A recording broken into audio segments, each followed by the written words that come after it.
Hey there, Crunchified Clean friends. Let's talk about cleaning light fixtures in kitchens.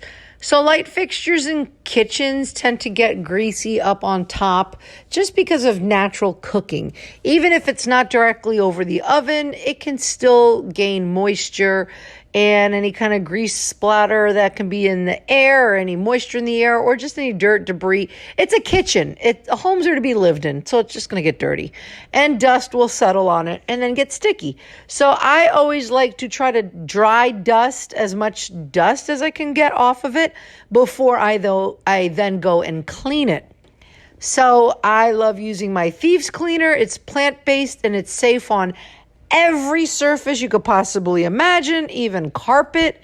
I spray down the towel. I don't want to spray it directly on the glass because, there's a light bulb and I don't want to get it wet. And I clean it. And it looks beautiful and Crunchified clean. Sometimes I'll even go over with a dry cloth to kind of just dry it, give it a nice little polished look. But look how shiny and beautiful that came out.